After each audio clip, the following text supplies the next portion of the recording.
우주복 같은 장비 없이 맨몸으로 우주에 나가면 어떻게 될까요? 흔히 생각하기로 맨몸으로 우주 공간에 노출되면 핏줄이 터지고 안구가 빠지며 결국엔 몸이 풍선처럼 부풀어 올라 죽는다고 알려져 있죠. 이러한 장면을 그리는 영화도 많습니다. 1981년 제작된 아웃랜드라는 영화에서 우주 밖으로 나간 악당들의 얼굴이나 몸이 터지는 장면이 나오기도 했으며, 아놀드 슈워제네거가 주인공인 토탈 리콜에서도 몸이 터지기 직전까지 가는 장면이 나왔습니다. 그러나 결론부터 이야기하자면 우주 공간에 맨몸으로 노출된다고 터져서 죽지는 않습니다. 영화에서 그렸던 장면들은 우주 공간에 대한 무지가 만든 헛소리일 뿐이지만 워낙 자극적이기 때문에 잘못된 정보가 확대 전달된 것이죠. 기압이 1인 지구와 달리 우주는 공기가 없기 때문에 기압이 0입니다. 완전한 0은 아니지만 거의 0에 가깝죠. 1기압의 차이로는 절대 인간의 몸이 터질 일은 없습니다. 쉽게 예를 들자면 수심 10m, 약 2기압에 사는 물고기가 지상으로 올라온다고 해서 몸이 펑 하고 터지지는 않죠. 만약 그랬다면 우리는 맛있는 생선을 온전한 형태로 먹지 못했을 것입니다. 반대로 1기압에 적응된 육상 생명체들이 수심 10m 정도로 잠수한다고 해서 찌그러들거나 몸이 압축되지도 않습니다. 따라서 1기압 차이의 정도는 생명체에게 있어 그렇게 위험하지 않다는 결론이 나옵니다. 만약 이 정도의 기압 차이로 터져 죽는다면 키토나 멕시코시티 등 고도가 높아 기압이 낮은 고산 지역에 위치한 도시는 생기지 못했을 것이며 사람이 살지 못했겠죠. 에베레스트 등산도 불가능했을 것입니다. 1기압 차이밖에 나지 않는 우주 공간에는 해당 사항이 없지만 체내의 압력이 1기압보다 훨씬 높아진 상황에서 낮은 압력에 노출되었을 때는 인체가 정말로 완전히 터져서 분해될 수도 있는데요. 실제로 1983년에 북해 심해 원유 굴착 설비인 바이포드 돌핀에서 기압차로 인한 끔찍한 인명사고가 있었습니다. 이 사고 당시의 기압은 8기압만큼의 차이가 났었고, 이 정도의 기압차가 순간적으로 가해져야만 인체가 터지게 된다는 말입니다. 우주 공간에 맨몸으로 노출된 경험이 있는 사람이 있습니다. 1965년 미국 존슨 우주센터에서 우주복을 테스트 중이던 짐 르블랑이 약 15초 정도 진공 상태에 노출된 적이 있지만 순간적으로 의식만 잃었을 뿐 멀쩡히 살아났습니다. 그의 증언을 들어보자면 정신을 잃기 직전 기억으로 귀에서 바람 새는 소리가 들렸고 혓바닥 위에서 물이 끓는 것 같았다고 합니다. 그리고 방귀가 계속 나왔다고 하는데요. 바람이 새는 소리는 우주복 내에 공기가 우주로 빠져나가는 소리였을 것이고, 혓바닥 위에서 물이 끓는 것 같았다는 얘기는 공기가 빠지고 기압이 점점 낮아지며 끓는 점도 낮아져 물이 쉽게 끓게 되는데, 끓는 점이 체온보다 낮아지면서 혓바닥에서 침이 끓게 된 것이죠.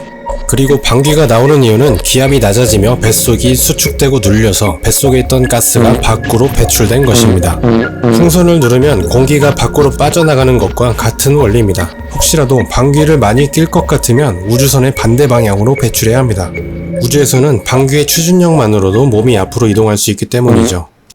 하여튼 그는 운 좋게 살아남았지만 사실 인간이 우주 공간에 맨몸으로 노출되면 30초에서 60초까지 버티는 것이 한계입니다. 그럼 우주 공간에서 가장 먼저 죽게 되는 원인이 무엇일까요?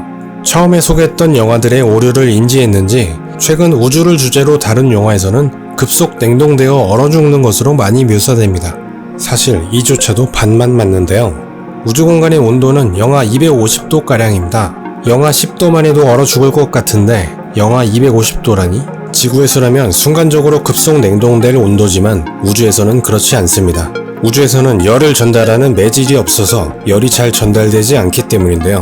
그렇지만 몸의 자체적인 복사열 손실은 일어나게 되고 코와 입으로 수분이 급속도로 빠져나가면서 생기는 수분이 매질 역할을 하여 시간이 흐르면 복사열 손실과 수분 손실로 인해 결국 꽁꽁 얼게 됩니다. 그런데 얼게 되는 것과는 정반대로 태양광이 닿는 부위는 매우 뜨거워서 영상 250도까지 올라갑니다. 이로 인해 햇빛이 닿지 않는 쪽의 몸은 꽁꽁 얼게 될 것이고 햇빛이 닿는 쪽의 몸은 데여서 화상을 입게 됩니다. 결국 구워지고 어는 것이 동시에 진행돼 끔찍하게 죽게 되겠죠. 그러나 앞서 얘기한 것보다 더 빨리 사망에 이르게 하는 것은 역시 질식입니다. 체내의 산소가 소모되는 데에는 약 15초밖에 걸리지 않으며 그 시간 이후 우리는 정신을 잃게 됩니다. 흔히 우주에서 숨을 참으면 몇 분간 버틸 수 있다고 생각하기 쉽습니다. 그러나 생각과는 달리 우주에는 외부 기압이 존재하지 않기 때문에 숨을 참는 것이 아예 불가능합니다. 폐 속의 공기는 불가항력적으로 빠르게 신체 밖으로 빠져나가며 폐에도 상처가 남게 되죠.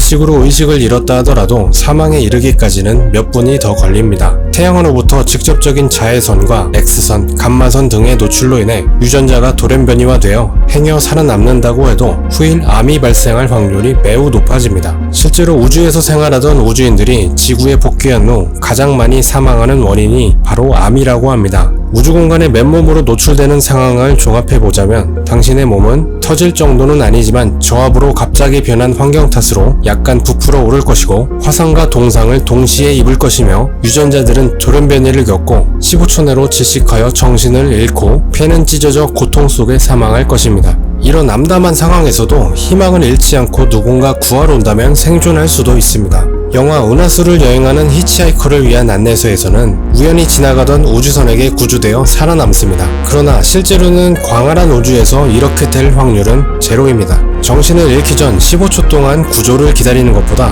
포기하고 신에게 천국에 보내달라는 기도를 하는 편이 낫습니다. 인간이라면 누구나 우주에 한 번쯤 가보고 싶을 것입니다. 그러나 우주공간은 얘기했던 대로 순식간에 사람이 죽을 수 있는 위험천만한 곳입니다. 우주공간에서 살아남기란 여간 어려운 것이 아닙니다. 산소와 먹을거리, 온도만 해결된다면 그래도 어느 정도 살아갈 수도 있을 테지만 절대 편하지 않을 것입니다. 대변 후에 볼 때조차 발에 족쇄를 채운 채 이를 봐야 한다고 합니다. 배변하는 추진력으로 화장실 천장에 머리를 부딪힐 수 있기 때문이죠. 우리는 지구에게 늘 고마움을 느끼고 살아가야 합니다. 지구의 대기는 태양에서 내리쬐는 각종 해로운 광선들을 막아주고 우리가 살아갈 수 있도록 적당한 기온과 기압을 계속 유지해주며 방귀를 뀌어도 몸이 날아가지 않게 해주죠. 따라서 우리는 우주에서 언제 죽을지 모르는 걱정보다는 지구 환경을 어떻게 하면 더 보호할 수 있을지 걱정하는 편이 좋겠습니다. 이상으로 영상을 마무리하겠습니다. 감사합니다.